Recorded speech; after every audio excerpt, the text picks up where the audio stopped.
Hello guys! So for today's video, ipapakita ko sa inyo kung paano gumawa ng extension sa paa. So si client nag-request siya kung pwede ko daw siyang gawa ng extension sa paa. Itong client ko is Thailander po siya. So sabi niya sa akin, ang kwento niya sa akin, kaya ganito daw yung paa niya kasi isa daw siyang ah, farmer sa Thailand. So nandito siya sa Dubai para magtrabaho at nagtayo siya ng maliit na spa. So, ayan na nga guys, at dinidrill ko na yung kuko ni client. Kailangan natin i-drill yung kuko ni client kasi para matanggal yung mga excess na dry skin na nakadikit sa kuko ng client natin.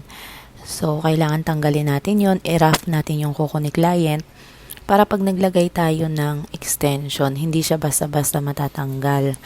Tapos guys, yung ginagawa ko, pagkatapos ko i-drill, kailangan i-buff ko pa yung kuko niya.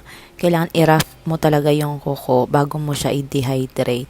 Tapos, lagyan mo siya ng base coat. So, ayan yung ginagamit ko sa pag-i-extension is polygel. Dati, meron kaming acrylic pero masyadong matapang yung amoy ng acrylic kaya ang ginagamit ko na lang is polygel. Matibay din naman na ng polygel guys. Parang acrylic din siya.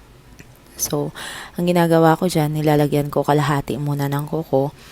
Kasi pag binuo mo siya, tapos hindi ka mabilis maglagay, nagmo-move yung polygel. Magmo-move yan siya sa mga gilid-gilid. So, kailangan, pag naglagay ka, yung gitna lang, tapos may maliit na space doon sa gilid, yung hindi siya didikit talaga sa balat. Kasi pag dumikit siya sa balat, guys, isa yan sa mga dahilan kung bakit nag-open ang extension ni client. Lalo ng mga kliyente, once na naka-extension sila, wala na yan silang pakialam. Pero sa totoo lang, mas matibay ang extension ng paa kesa sa extension ng kamay. Especially si client, hindi daw siya masyadong nagsasapatos. Minsan lang siya nagsasapatos, lagi siyang nakasandal, so open lang yon. So, I'm sure tatagal sa kanya yung extension na to. So, para sa akin guys, mas madaling gumawa ng extension sa paa kaysa sa extension sa kamay. So, yan, inisa-isa ko lang talaga yung paglagay, tsaka kailangan maingat talaga yung paglagay at manipis. Pag ako kasi guys nag-i-extension, talagang manipis ako maggawa ng extension. Yung parang totoong kuko talaga siya, kaya sa totoo lang marami talagang mga client na gusto yung gawa ko ng extension kasi manipis. Hindi ko nga din alam kung bakit gusto ko talaga yung ganon. Kasi minsan, pag naglalagay ako ng extension at nakakapalan ko, hindi ako nasasatisfied. So, ang ginagawa ko, nininipisan ko talaga yan. Kaya yung mga kliyente natutuwa sila kasi para daw totoong kuko lang talaga. So, itong pinaka-last niya na kuko, maliit lang talaga yung kuko niya dyan. Bali, in-extend ko lang talaga yung extension, nakadikit yan siya sa balat. Pero I'm sure naman hindi naman yan masisira ka agad-agad kasi nga, yun nga, ang sabi ni client is nakasandal siya. So, ayun, tapos ko na lahat. Yung kabila, mamaya ko naman siya gawin. So, dito, pagkatapos, pwede mo na siyang gamitan ng drill. Pero ako, dahil nga sa manipis lang ako maglagay ng extension, yung pinaka harap na to, binabuff ko lang siya or pinafile ko lang siya.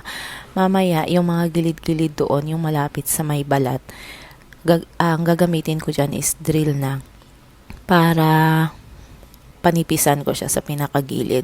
Tsaka kasi pag hindi drill ang ginamit mo, lalo na yung file, matalas yan siya.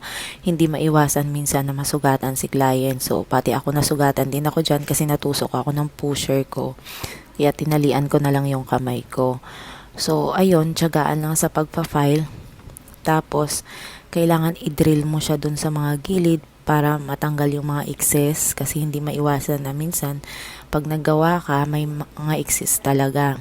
So, pag nagagawa ko ng extension, hinahabaan ko para pag sinabi ni client na mas maiksi pa, syempre 'di ba magbabawas na lang tayo, hindi na tayo magdadagdag kasi minsan pag sinabi ni client na ito lang, tas yun lang talaga yung size na ano mo, minsan nagbabago yung gusto ni client, gusto nila mahaba-haba ng konti, at least iiksian mo na lang. So, ayan, dinreel ko na siya sa mga gilid-gilid para malinis siya. Tapos, kailangan talaga guys, pantay, walang rough. Minsan, ang Minsan kasi pag may bako-bako, makikita yan siya pag in-applyan mo na siya ng polish na bako-bako yung extension. So, ito na yung final. Tuwan-tuwa si client guys kasi napakaganda ko daw yung kuko niya. First time daw siya nagpagawa ng extension sa paa kasi sa mga pinagtanungan niya daw ayaw daw siyang gawin. So, yan yung before tapos ito yung after.